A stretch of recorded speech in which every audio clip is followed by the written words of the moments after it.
In this video, I am going to teach you strategies for how to get your loved one to actually go to rehab. Now, yes, I know that you've heard you can't make someone get recovery, they have to want it. But I'm going to teach you some ways to maybe help them decide that they want it. In fact, I'm going to teach you 3 strategies. These are the 3 strategies that we've had the most success with the clients that come to see us in our office. And with a little coaching, pretty much every family that comes to see us uses one or a combination of all 3 of these strategies, and it gets the job done. Because these strategies actually motivate someone to want to get better.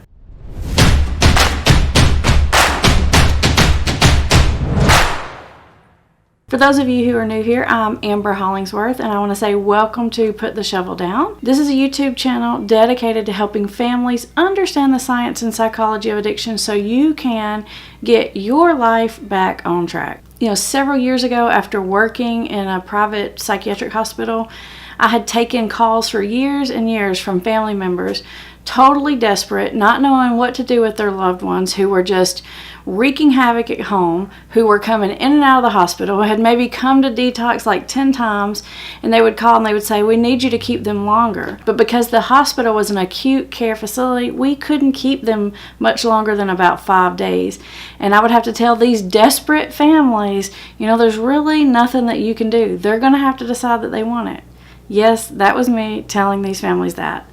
And after doing that for a whole bunch of years and hearing the desperation in their voices, I decided I just couldn't do that anymore. And so I started working with these families, teaching them the strategies, because sometimes you can't get your loved one in front of the counselor, or sometimes there's just a lot you've got to do before you can get your loved one in front of the counselor. So I would teach families these strategies on how to get their loved one to take that next step. But before I tell you these strategies, I strongly suggest that you look into and explore and find and have the treatment option that you want already picked out. In fact, have a plan A, B, and C.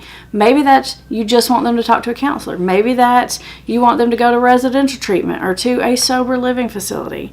And so if you haven't watched my playlist on understanding treatment options, that's a good place to start. So that'll help you understand all the different kinds of treatment and what your options are, so you'll know what you're looking for. Because when you do get your loved one to finally agree to go to treatment, you've got to have treatment lined up. Otherwise, you're gonna miss the boat.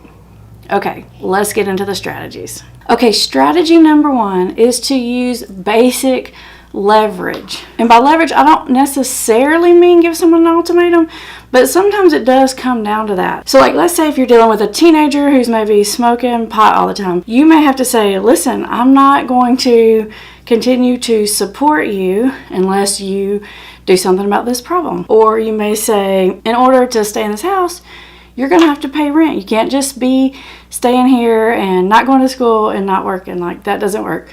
So you may have to push the envelope just a little bit.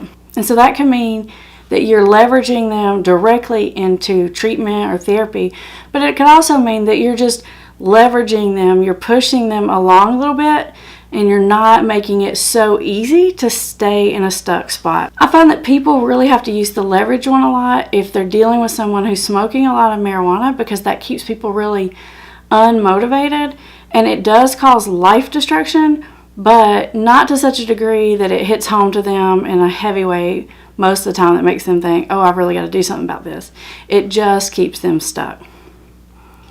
And the other time you might have to think about using a leverage strategy is if you're dealing with someone who's addicted to alcohol and or depressants, because their denial is a little bit different. In fact, I made a video about why alcoholic denial is different than other kinds of denial. And if you haven't seen that one, make sure and check it out if you're dealing with someone that's addicted to like Xanax, Klonopin, Valium, alcohol, those kind of things, depressant drugs. And lastly, you may have to use leverage if the person that you're dealing with just has a really stubborn, knuckle-headed, oppositional personality. But if that's the case, I usually say use leverage on that kind of person as a last resort, because those stubborn-headed people are the ones that really like dig in, and it's going to be hard to win with them going toe-to-toe. So You can use it on those people, but I would use it as a last resort.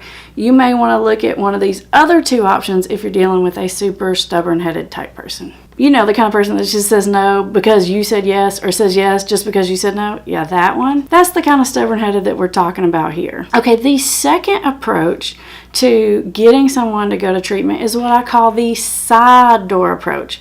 So essentially, instead of saying, hey, you got a drug and alcohol problem, you got to go talk to someone, you know, and coming at the substance abuse problem straight on, you may want to come in through the side door about getting some help for something that they see as an issue. We just got a young lady back in outpatient treatment who had recently been away in residential treatment, but the way she got there was because she really was depressed and anxious. And she asked to go to treatment because she was just struggling with so much depression. So a lot of times the person won't say, I need to go to rehab, but they will say, my anxiety's out of control, my depression's out of control, my ADHD, like, doesn't let me get anything done. So if they have a complaint or a concern that's kind of consistently around, a lot of times you can use that as the doorway or avenue to get them to get some help to start talking to somebody. I call that the side door approach.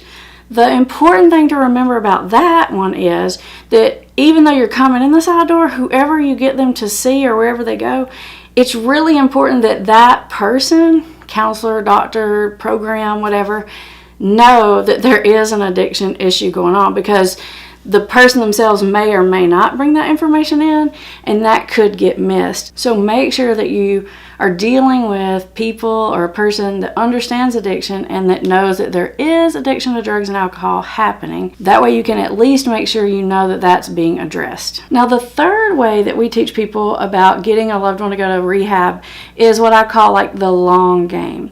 And in order to do that, we use something, or we teach families something called the CRAFT method. And that stands for Community Resources and Family Training. And so this is sort of a systematic way in which you use positive reinforcement to kind of get someone to take those baby steps toward change.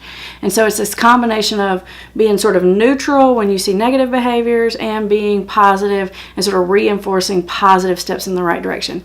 This one takes a little bit longer, but it actually sticks a little bit better because someone really does sort of move through those stages of change. And the key here is you're really getting them to take their walls down, and you're getting them to trust you. And once they trust you, then they're going to want to know what you have to say. They're going to be way more open to listening to your advice and that sort of thing. It's actually sort of a parallel process of what I would do if they were sitting in my office. But we can teach you as the family how to do those same steps, because maybe you got to plant and water those seeds before you can even get them into an office somewhere. And the other resource that we have that might be helpful for you is our Family Recovery Academy.